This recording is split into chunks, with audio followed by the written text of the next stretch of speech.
Queridos amigos, que Jesus possa nos abençoar neste início de noite, neste horário das 18 horas no Lar Fabiano de Cristo. Para hoje, do capítulo 11,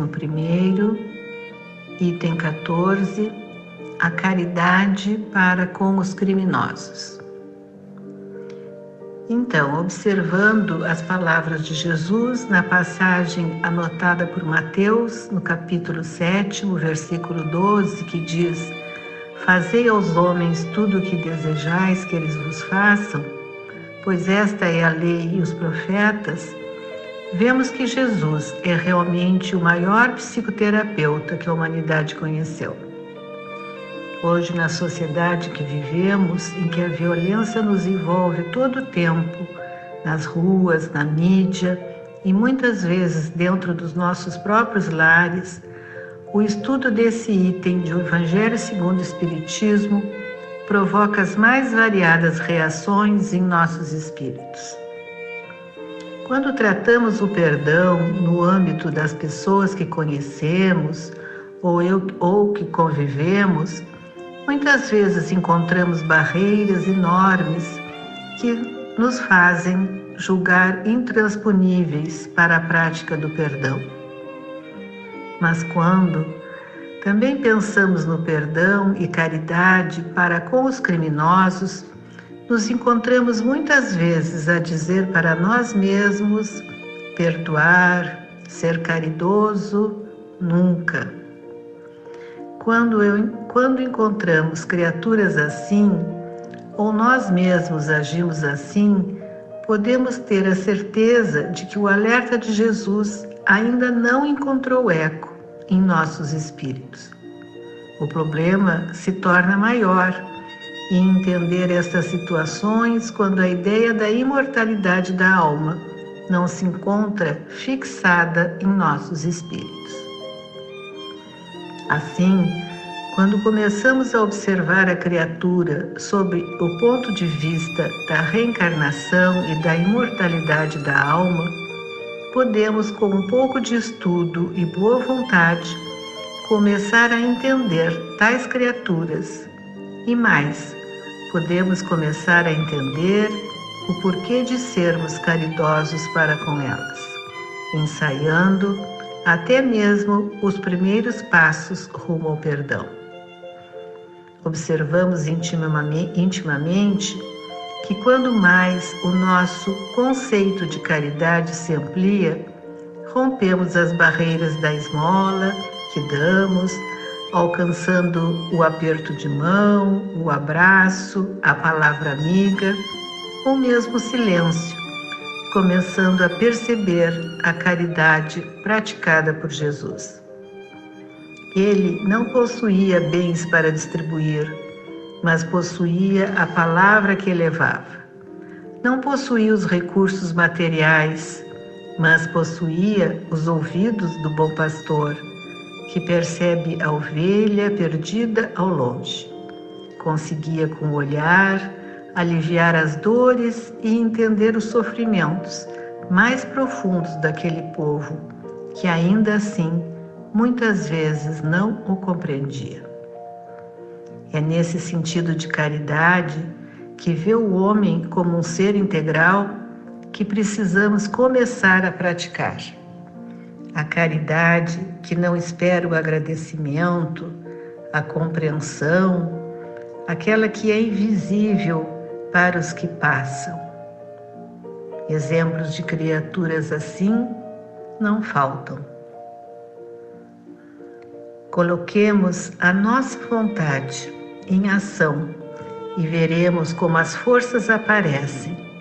A vergonha, o medo e a insegurança em sermos caridosos passarão ao longe. Como dizíamos no início, a reencarnação nos mostra muitas vezes o porquê de toda a situação que vivenciamos hoje em dia. Quando nós, espíritos imortais, compreendemos a reencarnação como oportunidade de avanço e de progresso, deixaremos de presenciar muitas destas cenas que vemos hoje em dia. E quanto a nós, que já compreendemos e estudamos a reencarnação, começamos a ajudar com as nossas preces, com a conversa fraterna aos jovens que se encontram nas ruas ou na nossa vizinhança. Muitas vezes, perdemos oportunidades de auxiliar aquele espírito que está buscando somente uma palavra amiga e um gesto de carinho.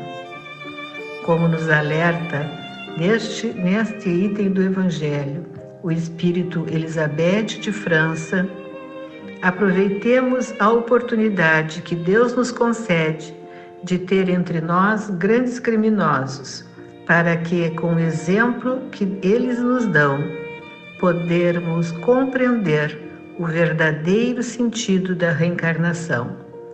Progresso, iluminação e felicidade. Auxiliar com a nossa prece, voltamos a repetir, para que um dia não tenhamos mais de precisar destes tristes exemplos e gozar de um mundo mais pacífico. É, à medida que compreendermos cada vez mais a caridade, a ideia de perdoar se tornará mais fácil ao nosso espírito.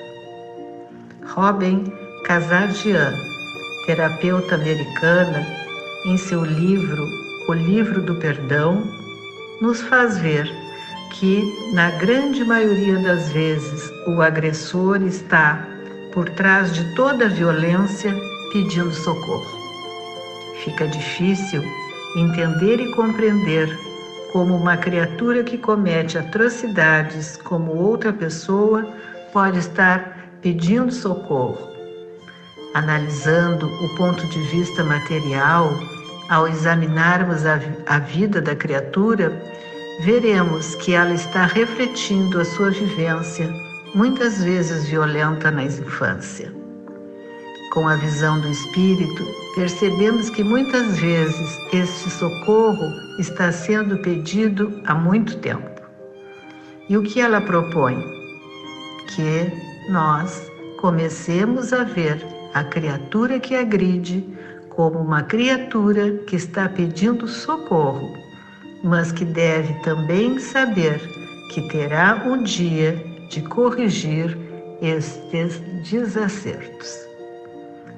Mas a ideia do pecado, que gera a ideia de punição, que não permite que eu me veja em condições de reparar o erro e que devo sofrer, mas sim a ideia da responsabilidade que me faz senhor dos meus créditos e débitos e responsável em corrigir as faltas, não mais sofrer somente.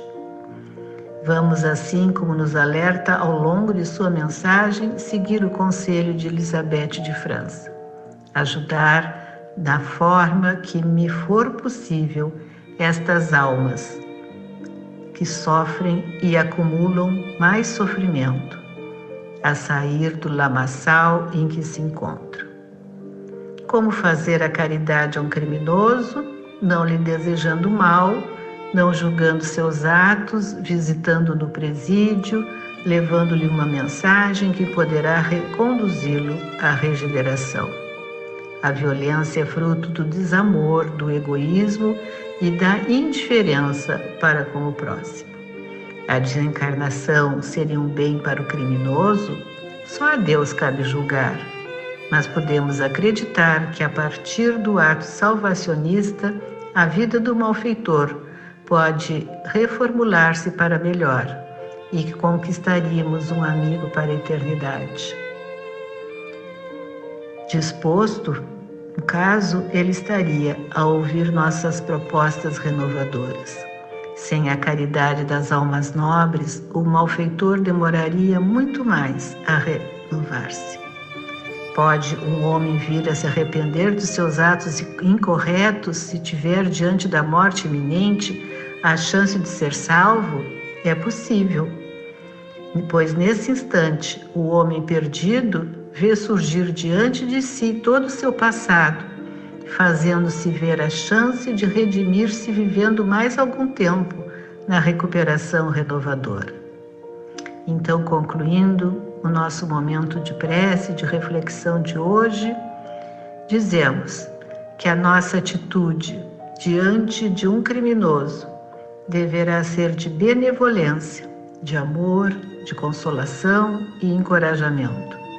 Se tivermos oportunidade de salvá-lo diante da morte, não deveremos desperdiçá-la. Ele é tanto nosso irmão quanto o melhor dos homens.